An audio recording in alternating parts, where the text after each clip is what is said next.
እንደ ነብር እንደ አውሬ የተቆጠሩ አሕዛብን አገርሞ የአራዊት ጠባያቸውን ለውጦ ወረሰዮሙ አባጋ የዋሃነ ወደ የዋህ በግነት ጠባያቸውን ለውጦ ጠባያቸውን አስተካክሎ ከአምልኮተ ጣዖት አውጥቶ ከምዕመናን ኅብረት ቀላቅሎ ነብርና ፍየልን በግና ተኩላን አንድ ላይ የተኩላ ጠባይ ያለውን ዓለም ለውጦ አስተካክሎ የዋህ በግ አድርጎ የሚጠብቅ እረኛ የተኩላ ጠባይ ያለውን ዓለም በእረኝነቱ መለወጥ ማስተካከል የሚችል ልዩ እረኛ አምላካችን መድኃኒዓለም ነው። በነደደ እሳት በተሳለ ስለት አልፈው አንገታቸውን ሰውነታቸውን ለመከራ የሰጡ ሰማዕታት የክብር አክሊል ተቀዳጅተዋል። መከራ ለሰው ልጅ መክበሪያ ከዓይን ወደ ዓይን ከፍ እንዲል የሚያደርገው እንጂ የሚያዋርደው አይደለም። ደዌ እንደጸናበት በግ ትቅበዘበዙበት ከነበረው በሽታችሁ በእሱ ቁስል ተፈውሳቸዋል ይለናል። እሱ ተጠማው ሲል የእኛ ጽማ ነፍስ ከኛ ላይ እየራቀ እየተወገደ ነበር። ክርስቲያኖች ጥንካሬውም ድካሙም ታይቷል። ነገር ግን ደክሞ ወድቆ ያልቀረ በስመ አብ ወወልድ ወመንፈስ ቅዱስ አሐዱ አምላክ አሜን። ክቡር አባታችን መላከ ስብሐት ኪነ ጥበብ ያለው የዚህ ታላቅ ደብር ዋና አስተዳዳሪ ክቡር መምህራችን መምህር ብርሃኑ አድማስ፣ የተከበራችሁ ክቡራን ሊቃውንተ ቤተ ክርስቲያን፣ አዕይንተ እግዚአብሔር፣ ካህናት፣ ላይካነ ምስጢር፣ ዲያቆናት፣ በዝማሬ የምታገለግሉ ወንድሞቻችን፣ እህቶቻችን፣ ዘማሪያን፣ ዘማሪያት በምሕረቱ አደባባይ በቅድስናው ስፍራ ቃሉን ለመስማት እግዚአብሔርን ለማመስገን ለመማፀን የተሰበሰባችሁ የቤተ ክርስቲያን ጌጥና ሽልማት ውበትና ድምቀት ፈርጥና ጌጥ የሆናችሁ ምዕመናንና ምዕመናት፣ አባቶች፣ እናቶች፣ ወንድሞች፣ እህቶች፣ የነገ የቤተ ክርስቲያናችን ተረካቢዎች፣ ሕፃናት ልቡና ትውስብና ያላችሁ በዚህ ዕለት በዚህ ሰዓት በዚህ ቅዱስ ስፍራ ሰውና እግዚአብሔር ሰውና መላእክት በሚገናኙበት ቦታ የተገኛችሁ ሁላችሁም በእግዚአብሔር ስም እንደምን ዋላችሁ? እንደምን ዋላችሁ? እንደምን አመሻችሁ? ለክብሩ የፈጠረን እንድናመሰግነው የፈቀደልን ቃሉን እንድንሰማ ስሙን እንድንጠራ በልዩ ጥሪ ጠርቶ በቤቱ የሰበሰበን የቸርነት ባለቤት እግዚአብሔር አምላካችን በምሕረቱ በቸርነቱ ለዚህ ዕለት ለዚህ ሰዓት አድርሶ ቃሉን እንድንሰማ በቤቱ ስለሰበሰበን ስለማይነገር ስጦታው ስሙ የተመሰገነ ይሁን። እግረ ልቡናችንን አነሳስቶ እግረ ሥጋችንን አነቃቅቶ ኃጢአት ከበዛበት በደል ከሰፈነበት ዓለም በቸርነቱ ቅድስናው ወደሚታደልበት የቅድስናው ተራራ ሁላችንን ሰብስቦናል። የሰበሰበን አምላካችን ቅዱስ ስሙ የተመሰገነ ይሁን። በአባቶቻችን በነቢያት በሐዋርያት በሊቃውንት አድሮ ምስጢሩን ጥበቡን እየገለጠ የሰው ልጆችን ያስተማረ የመከረ እግዚአብሔር አምላካችን ዛሬም የቃሉን ወተት ተመኝተን ቃሉን ተጠምተን በዚህ በምሕረቱ አደባባይ ለተሰበሰብነው ልጆቹ የቃሉን ደጅ ከፍቶ እንዲያስተምረን፣ እንዲመክረን፣ እንዲገስጸን ቃሉን ከጆሮአችን ምስጢሩን ከልቡናችን ከአእምሯችን ጋር እንዲያስማማልን የአምላካችን ቅዱስ ፈቃዱ ይሆንልን። ተናጋሪ ለመናገር በሚቆምበት ጊዜ ኃይለ ቃሉን ምስጢሩን የሚሰጥ የሚለግስ እግዚአብሔር ነው። ተናጋሪውንና ሰሚዎችን አገናኝቶ ከተናጋሪው የሚነገረውን ኃይለ ቃል በሰሚዎች ጆሮ አሳድሮ ለሰማያኑ ምስጢርን ጥበብን ማስተዋልን የሚገልጥ እግዚአብሔር አምላካችን ነውና ለእኔም ለእናንተም ምስጢሩን ጥበቡን ማስተዋሉን በቸርነቱ እንዲያድለን የአምላካችን ቅዱስ ፈቃዱ ይሆንልን። እሺ ይቅርታ፣ 0584 ሞተር ሳይክል ባለቤት አላርሙ በጣም እየረበሸ ስለሆነ 0584 ሞተር ሳይክል አላርም ላይ ያደረጋችሁ በተቻለ መጠን አላርም ላይ ባይሆኑ ሞተሮች ወይም ተሽከርካሪዎች አላርም ላይ ባይሆኑ ሕፃናት ሲነኩት ያወቃል። ያው የግድ አስፈላጊ አንገብጋቢ ስለሆነ በተለይም ትምህርቱን ለመስማት በአካባቢው የተቀመጡ ምዕመናንን ሊረብሽ ይችላል በሚል እሳቤ ነው መልእክቱ ወደ እናንተ የቀረበ። ትምህርት ከማደናቀፍ ከማናጠብ እንዳይቆጠር በቤተ ክርስቲያን የሚነገሩ መልእክታት ሁሉ የትምህርት አካል መሆናቸውን መገንዘብ ያስፈልጋል።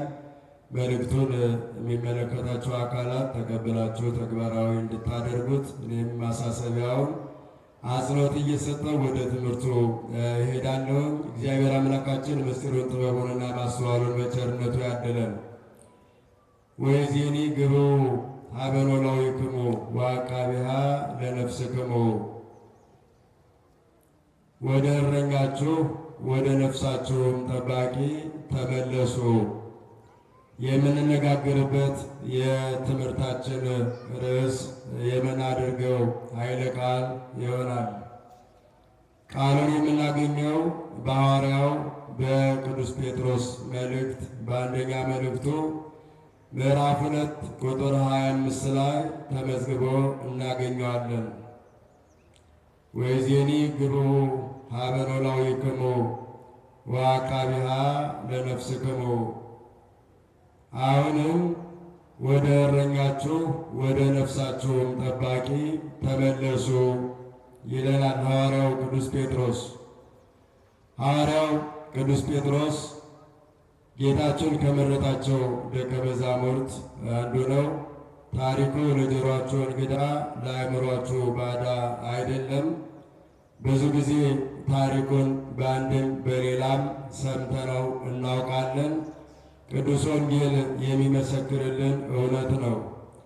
የክብር ባለቤት ጌታችን አምላካችን መድኃኒታችን ከመረጣቸው ደቀ መዛሙርት አንዱ ቅዱስ ጴጥሮስ ነው። ቅዱስ ጴጥሮስ ቤተሳይዳ በተባለው አካባቢ ተወልዶ ያደገ፣ ትናንትና እንዳወሳነው በአሳ ማጥመድ ተግባር ላይ ተሰማርቶ ይኖር የነበረ ሰው ነው። ጌታችን ከጠራቸው ደቀ መዛሙርት አንዱ ነው። የቤተ ክርስቲያን ሊቃውንት ከቅዱሳን ሐዋርያት በዕድሜ ከፍ ያለው ሐዋርያ እንደሆነ ይናገራሉ። በዕድሜ ብቻም አይደለም፣ የቅዱሳን ሐዋርያት አለቃ፣ መሪ፣ ፊት አውራሪ እንደሆነም ቤተ ክርስቲያናችን ታስተምረናለች። ቅዱስ ጴጥሮስ በዕድሜ የገፋ ቢሆንም ነገር ግን አካላዊ አንደበታዊ ቅልጥፍናው ከሌሎች ደቀ መዛሙርት የተለየ እንደነበረ በቅዱስ ወንጌል ጌታችን ባነሳቸው ጥያቄዎች ውስጥ በነበረው ተሳትፎ ይታወቃል።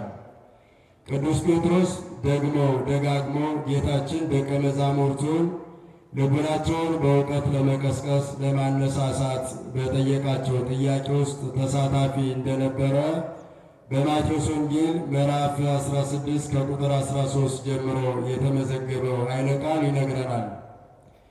የክብር ባለቤት አምላካችን ቂሳርያ በተባለው መንደር ከመንገድ ዳር ደቀ መዛሙርቱን ሰብስቦ መነ ይብልዎ ሰብእ ለወልደ እጓለ እመሕያው፣ ሰዎች የሰውን ልጅ ማን ይሉታል የሚል ጥያቄ ጠይቋቸው ነበር።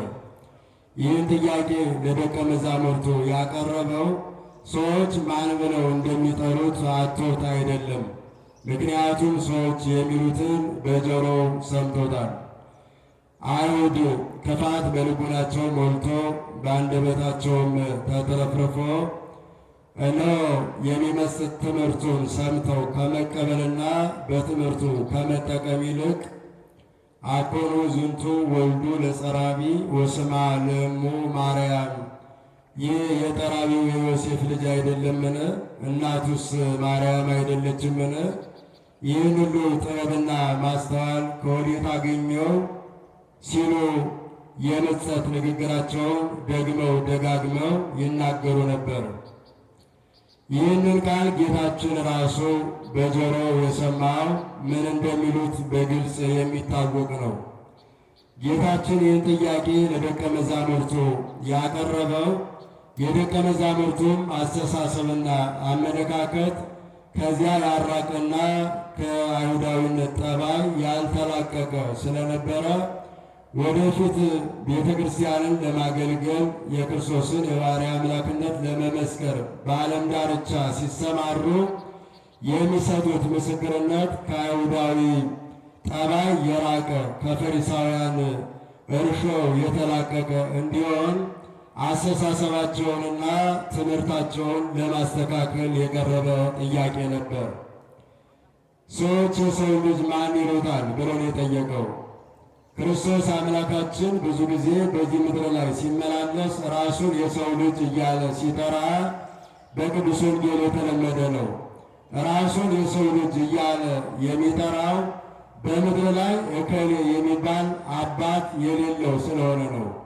መጻሕፍት እንደሚነግሩን መምህራነ ቤተ ክርስቲያንም እንደሚያስተምሩን አልወቱ በሰማያት ወአብ በዲበ ምድር በቀዳማዊ ልደቱ ከአብ በተወለደው ልደት እናት የለውም። ድኅረ ዓለም ከእመቤታችን ከቅድስት ድንግል ማርያም በተወለደው ምድራዊ ልደቱ ሰው ሆኖ በተገለጠበት መወለዱ ደግሞ አባት የለውም።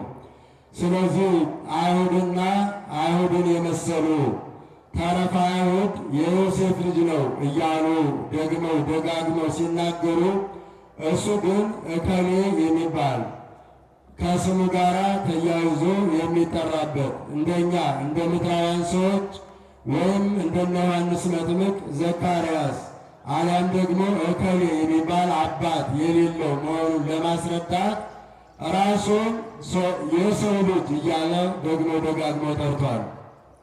የሰው ልጅ እያለ የጠራበት ዋናው ምክንያት እከሌ የሚባል ምድራዊ አባት የሌለው ከእመቤታችን ከቅድስት ድንግል ማርያም በሕቱም ድንግልና ተጸንሶ በሕቱም ድንግልና የተወለደ ስለሆነ ነው።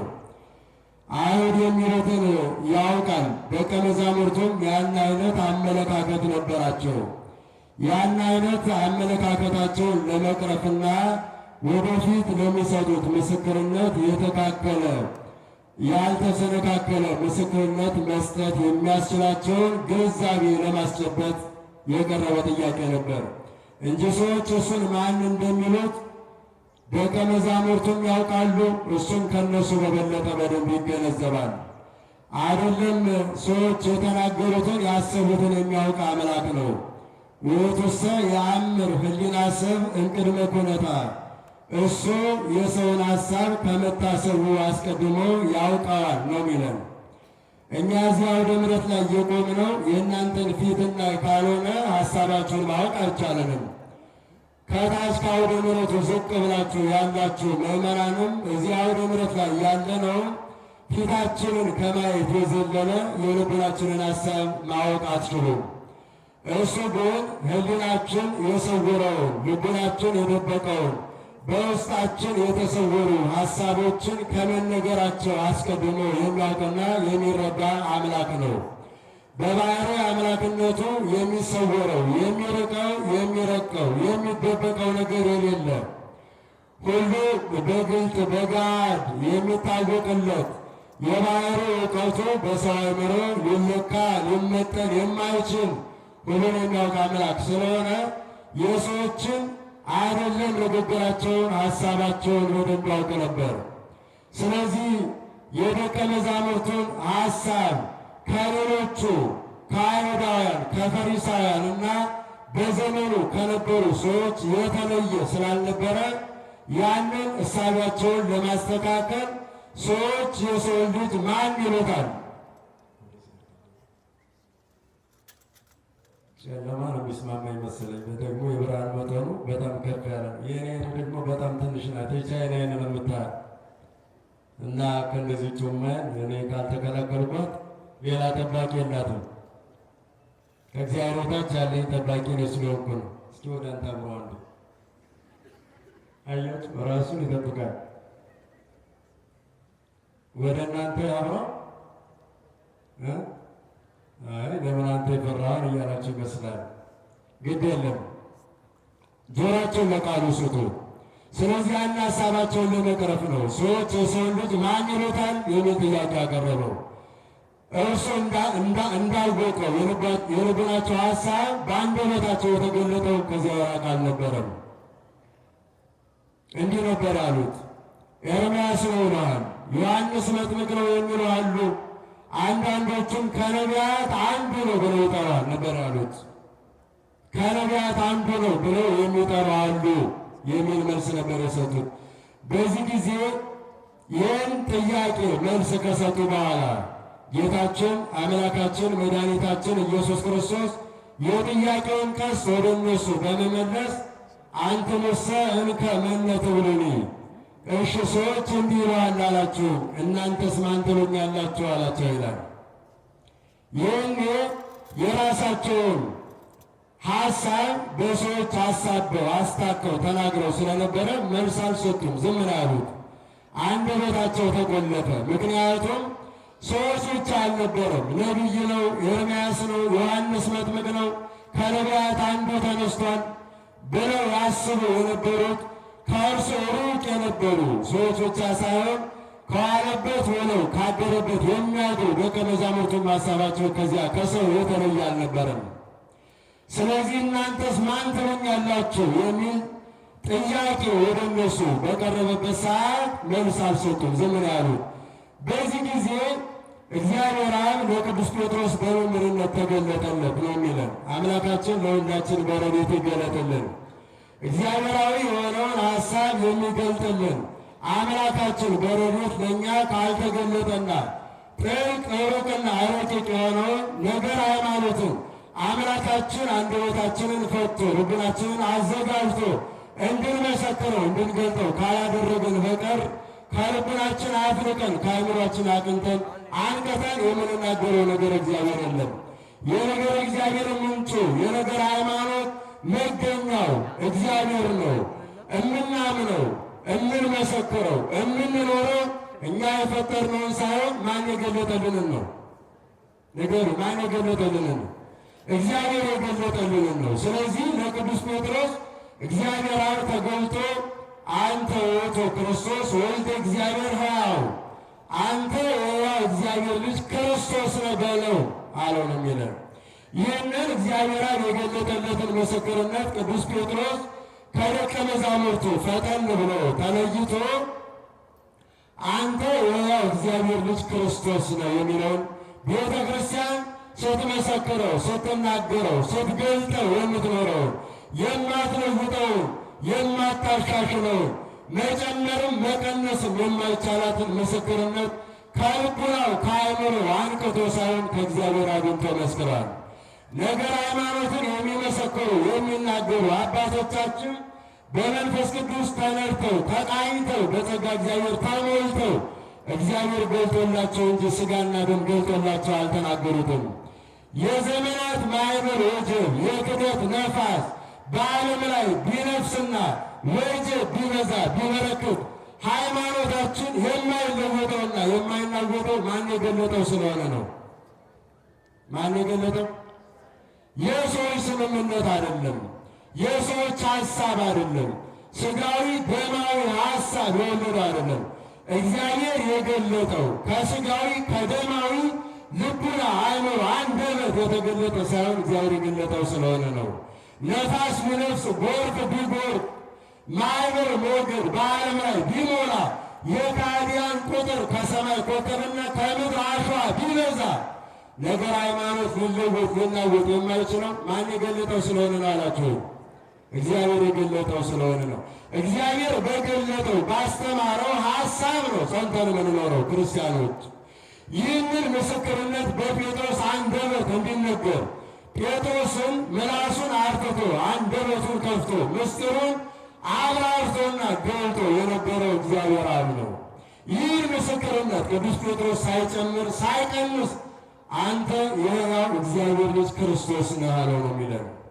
ራሱ ባለቤቱ ክርስቶስ ራሱ የሰው ልጅ በማለት እየጠራ ፍጹም ሰው መሆኑን ሲነግረን እግዚአብሔር አብ ደግሞ እኔ የሰው ልጅ ነኝ ያለው የእሱ የባሕርይ ልጁ ከሰማይ የወረደ ቅድመ ዓለም ከአብ ያለ እናት የተወለደ መሆኑን እግዚአብሔር አመሰከረለት።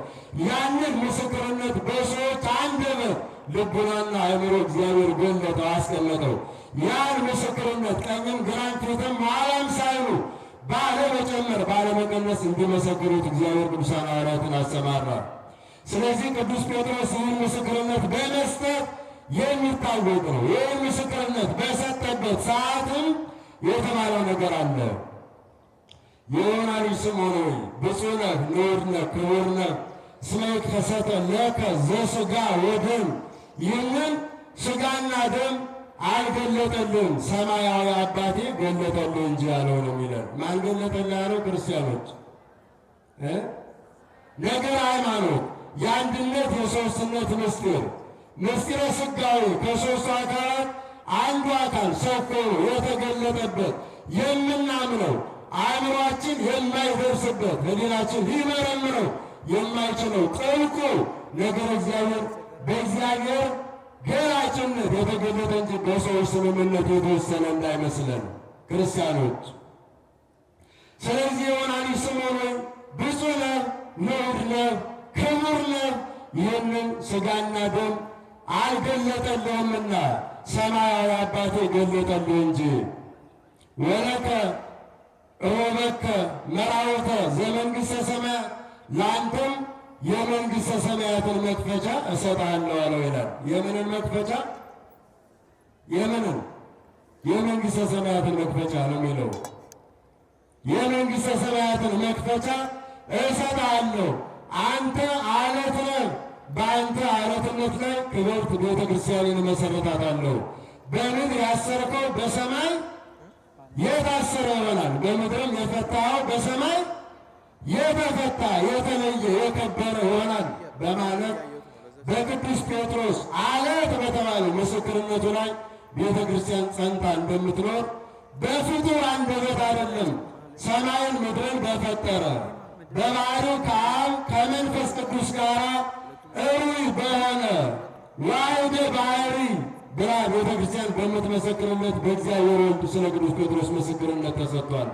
አለት ነው የተባለው። አለት ማለት የመዓልት ሐሩር የሌሊት ቁር የማይለውጠው በቀላሉ የማይለወጥ የማይናወጥ ውሃዎች፣ ማዕበሎች፣ ጎርፎች በላዩ ላይ ቢያልፉ የማይለወጥ አለት ይሄ ቅዱስ ጴጥሮስ ከእግዚአብሔር አግኝቶ የመሰከረው ምስክርነት ነው።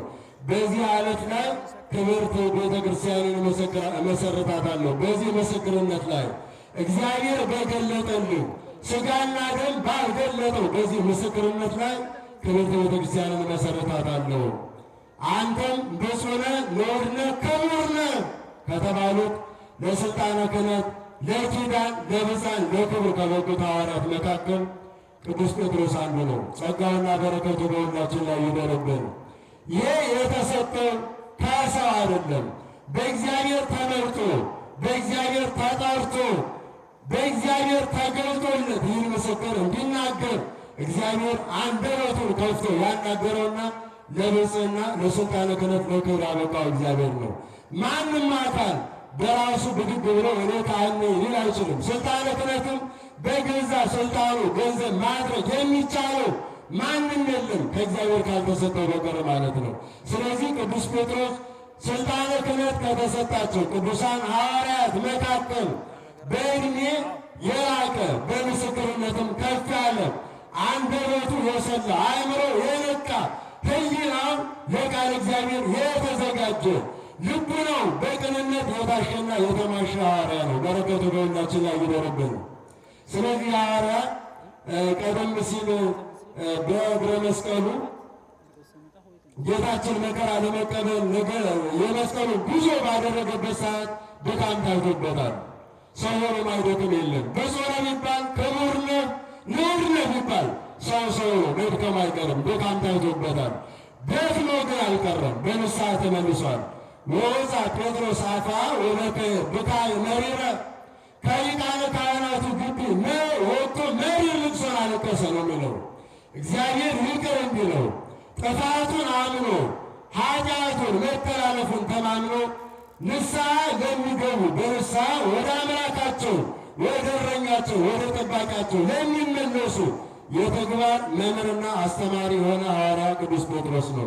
ጥንካሬውም ድካሙም ታይቷል። ነገር ግን ደግሞ ወድቆ ያልቀረ በመነሳት ቀዳማዊ አባቱን አዳምን የመሰለና በንስሐ ለመመለስ ጊዜ አልፈጀበት ላጠፋው ጥፋት ምክንያት በመደርደር እኔ እኮ ስለፈራው ነው እንጂ አልክደውም ነበር በማለት ምክንያት ሳይደረድር ምርር ብሎ ያለቀሰ እንባውን ያፈሰሰ የቃል ብቻ ሳይሆን የተግባር መምህር ነው። ዛሬ ኃጢአት ሰርተን አምላካችንን በድለን አሳዝነን ወደ አምላካችን ለምንመለስ ሁሉ የተግባር መምህራችን የሆነ የተጻፈ መጽሐፋችን ትምህርታችን ተነሳይነቱን አይተን ንስሐ እንድንገባ ልቡናችንን የሚያነሳሳና የሚቀሰቅስ ሐዋርያ ነው። በረከቱ በሁላችን ላይ ይደርብን። ይህ ሐዋርያ ሁለት መልእክታትን ጽፏል። አንደኛና ሁለተኛ ጴጥሮስ የሚባሉትን በትምህርት ደረጃ ከሐዋርያት ሥራ ከፊሉን ያስተማረው ቅዱስ ጴጥሮስ ነው። ክርስቲያኖች የጻፈው ቅዱስ ሉቃስ ነው። ሰፊው ትምህርት ግን የቅዱስ ጴጥሮስ እንደሆነ ይነገራል። ስለዚህ የሐዋርያ በዛሬው አሁን በትምህርታችን ርዕስ አድርገን ባነሳ ነው የዛሬውን ዕለት የሚመለከት ትምህርት አስተምሮናል።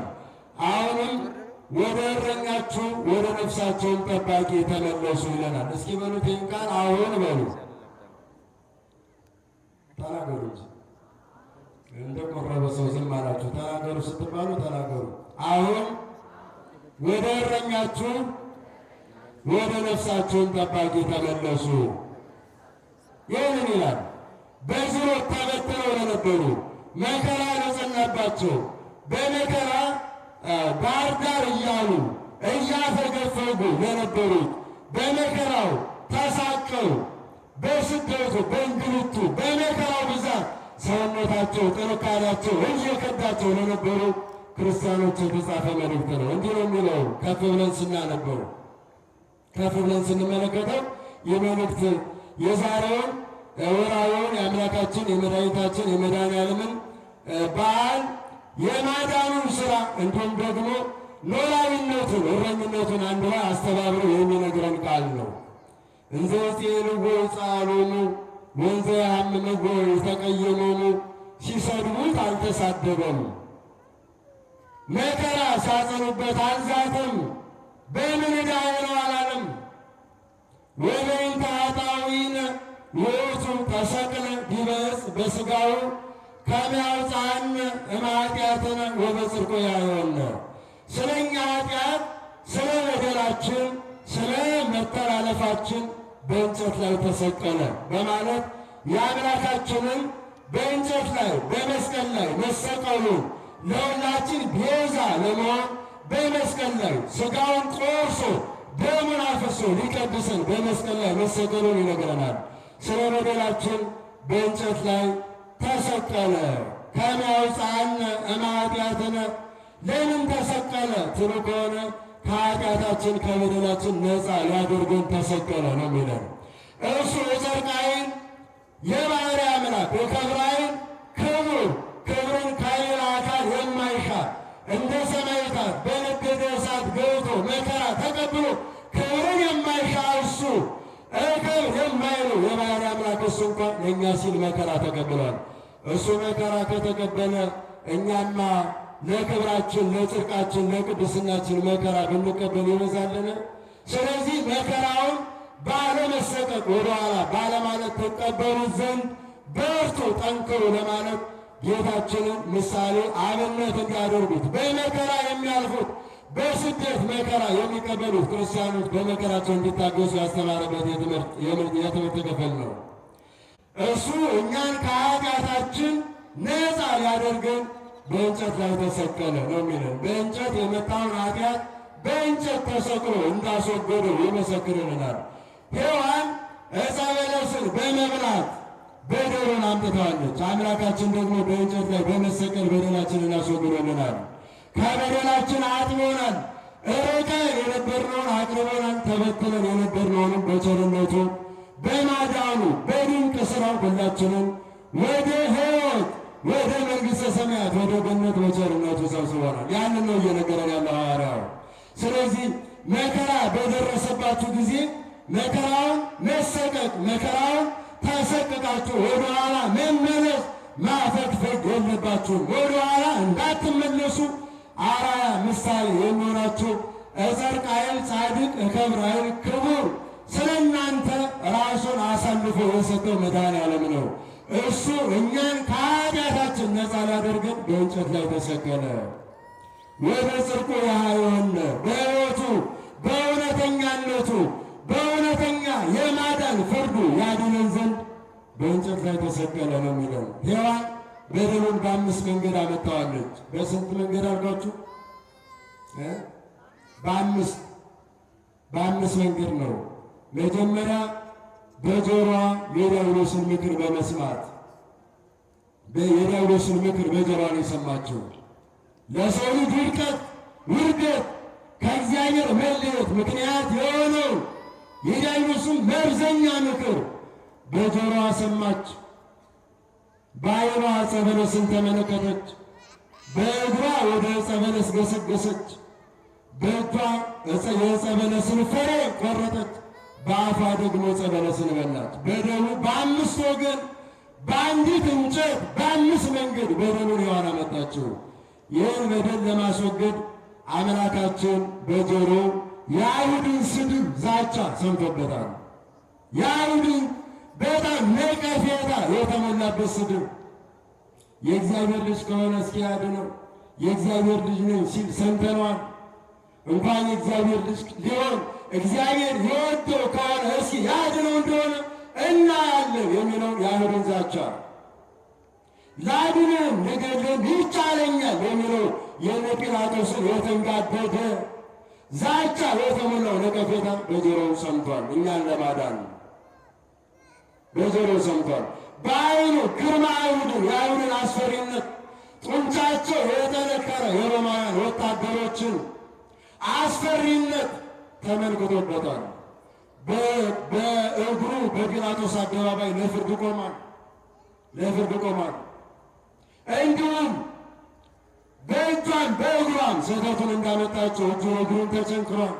በአፏ ዕፀ በለስን እንደበላት ለዚህ ሁሉ ካሳ እንዲሆን በአፉ መራራ ሐሞትን ተጎንጭቷል። የእኛን መራራ ሕይወት ለማጣፈጥ ለእኛ ሕይወትን ለመስጠት የእኛን ሞት ወስዶ የእሱን ሕይወት ለእኛ ሊያድነን እሱ መራራውን ሐሞት ተጎነጨ ነው የሚለን። በጦር ጎኑን ተወግቷል፣ እጅ እግሩን ተቸንክሯል። አሁን መስቀል ላይ ከ6 ሰዓት እስከ 9 ሰዓት ችንካር ላይ በቆመበት ሰዓት የተሰማውን የህመም ስሜት ልኩና መጠኑ ይህን ያህል ብሎ መናገር ይቻላል? አይቻልም። አይደለም በቀኖ በችንካር ላይ ከ6 ሰዓት እስከ 9 ሰዓት መቆም አይደለም ለሆነ ሰከንድ ሚስማር ወይም የሆነ ትንሽ መርፌ ነገር ጠቅ ያደረገን ምን ያህል ህመም እንደሚሰማን ታውቃላችሁ።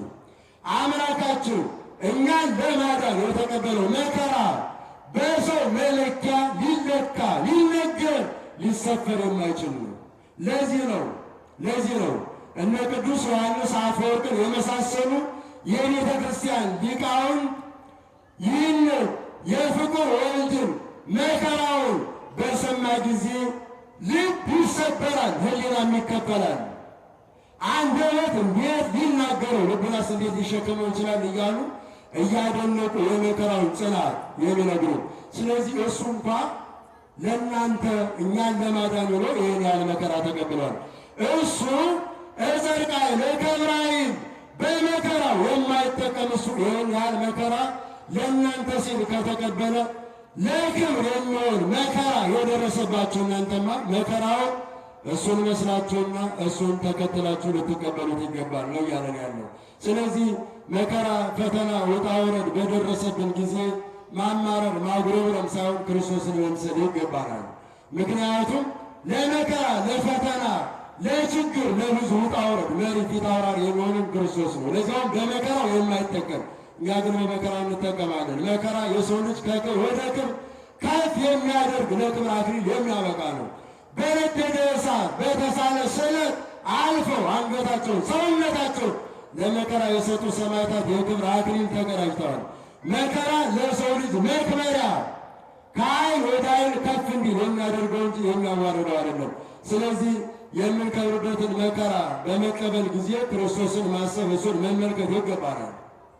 አምላካችን ከሐሙስ ምሽት ማታ ጀምሮ እስከ ጠዋቱ ሙሉ መከራ ተቀብሏል። ከጠዋቱ እስከ 6 ሰዓት ባለው ጊዜ ሊቆጠር የማይችል ግርፋት ተገርፏል። ሥጋው እየተቆረሰ ደሙ እየፈሰሰ በጭካኔ ተገርፏል። ያን ሁሉ መከራ ሲቀበል ግን እያማረረ እያጉረመረመ ሳይሆን በትዕግስት ነበር። ያን ለእኛ አርአያ ምሳሌ የሆነን ከዚያ ሲያልፍ ደግሞ የመጣለትን የማዳኑን ሥራ ሊፈጽምበት ያደረገው ነው። እሱ እናንተን ለማዳን እንዲህ መከራ ከተቀበለ እናንተማ መከራ ብትቀበሉ ይደንቃልን? ለምን ወደ ኋላ ታፈገፍጋላችሁ?